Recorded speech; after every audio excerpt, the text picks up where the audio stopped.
চেহারা সুরতে হয় না মানুষ, প্রমাণ পেল ফের জাতি। তুই হলে এই বাংলাদেশে সবচেয়ে বড় আত্মঘাতী। চেহারা সুরতে হয় না মানুষ, প্রমাণ পেল ফের জাতি। তুই হলে এই বাংলাদেশে সবচেয়ে বড় আত্মঘাতী। ওরে পাষণ্ড দল একবার বল, দয়া মায়া তোর কি নাই? কোন দোষেতে ফাহিমাকে মেরে তুই দিলে ফালাই?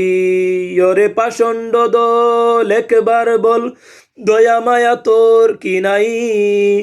কোন দোষেতে ফাহিমাকে মেরে তুই দিলে ফালাই?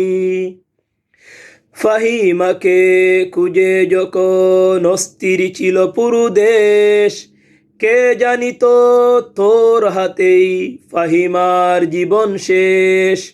ফাহিমাকে খুঁজে যখন অস্থির ছিল পুরো দেশ, কে জানিত তোর হাতেই ফাহিমার জীবন শেষ। মানুষ নামের হিংস্র যে তুই, মানুষ নামের হিংস্র যে তুই, তোর কোনো কমা যে নাই। ওরে পাষণ্ড দল একবার বল, দয়া মায়া তোর কি নাই? কোন দোষেতে ফাহিমাকে মেরে তুই দিলে ফালাই? পাষণ্ড দল একবার বল, দয়া মায়া তোর কি নাই? কোন দোষেতে ফাহিমাকে মেরে তুই দিলে ফালাই? শিশু ফাহিমার কথা ভাবলে পরে আসে দু চোখে জল। কেমনে সইবে তার মা বাবা, বল তুই জাতিকে বল। শিশু ফাহিমার কথা ভাবলে পরে আসে দু চোখে জল। কেমনে সইবে তার মা বাবা, বল তুই জাতিকে বল। আইনের কাছে আমরা সবাই, আইনের কাছে আমরা সবাই, খুনি জাকিরের ফাঁসি চাই। ওরে পাষণ্ড দল একবার বল, দয়া মায়া তোর কি নাই?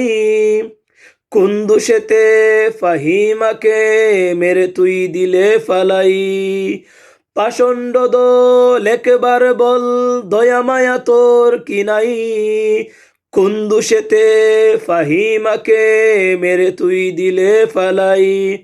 সিলেটের আলোচিত ঘটনা, 4 বছরের শিশু ফাহিমার হত্যাকারী জাকিরের দৃষ্টান্তমূলক শাস্তি চাই। সর্বপ্রথম প্রশাসনকে ধন্যবাদ জানাচ্ছি যে তারা অতি দ্রুত সময়ের মধ্যে ফাহিমার হত্যাকারীকে গ্রেপ্তার করেছে। তো আমাদের প্রত্যেকের আবদার থাকবে যে এই নর পিশাচকে যাতে দ্রুত দৃষ্টান্তমূলক শাস্তি দেওয়া হয়, কারণ তাকে যদি দৃষ্টান্তমূলক শাস্তি দেওয়া হয় তাহলে পরবর্তীতে তার মতো এরকম কার্যক্রম কেউ করতে হলে অবশ্যই একটু ভেবেচিন্তে করবে।